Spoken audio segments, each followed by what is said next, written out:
Anxiety is not just a random surge of fear or worry. It's a cycle, a loop your mind and body can get stuck in without you even realizing it. And like any cycle, once we understand how it works, we can begin to step out of it with more awareness and gentleness. Let's start with the basics. At its core, anxiety is a survival mechanism. It's your brain's way of keeping you alert to danger. But in today's world, the dangers often aren't life-threatening. They're deadlines, social situations, uncertainty, or even just our own thoughts. Here's what usually happens: something triggers you, a thought, a memory, a situation. Your brain perceives it as a threat. It might be subtle, like the idea of saying something wrong in a meeting, or big, like a looming job interview. Your body responds. The amygdala, the fear center of the brain, sends signals that flood your system with stress hormones like cortisol and adrenaline. Your heart races. Your muscles tense. Your breath gets shallow. You feel on edge. Then comes the mental part. You start scanning for danger, overthinking, catastrophizing. Your mind goes, what if this goes wrong? What if I can't handle it? And that mental reaction becomes another trigger, feeding the physical sensations and keeping the cycle going. So we end up stuck. The physical fuels the mental, and the mental fuels the physical. Now, how do we step out of this loop? Let's look at 3 mindful shifts that can help break the cycle gently and effectively.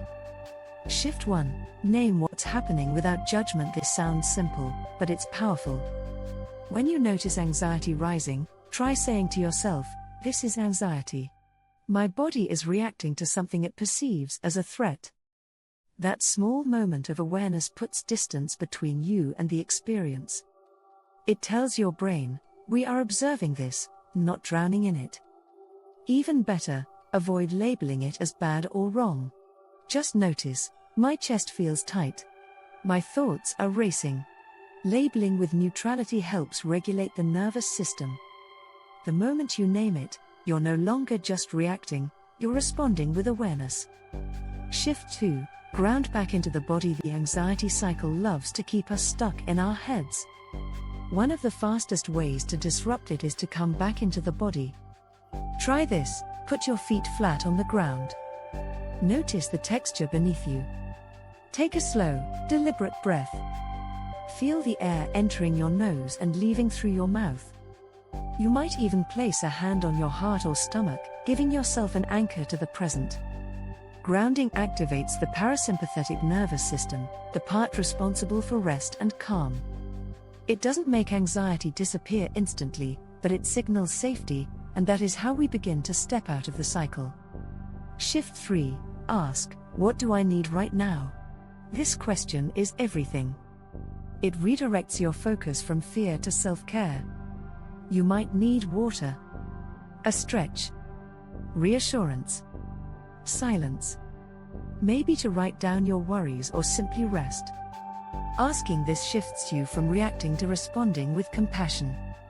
It reminds you, you're not powerless. You have tools. You have agency. And here's a gentle reminder, anxiety doesn't need to be eliminated to be managed. The goal isn't zero anxiety. It's learning to ride the wave with a little more ease, more presence, more kindness toward yourself. To wrap up, here's what I hope you'll take with you: anxiety is a cycle, and cycles can be interrupted. Awareness, grounding, and self-compassion are powerful tools. You are not broken. Your system is doing what it thinks it needs to do to protect you. And that means there's nothing wrong with you. You are capable of meeting your anxiety with gentleness and skill. And every time you practice that, you're rewriting the pattern.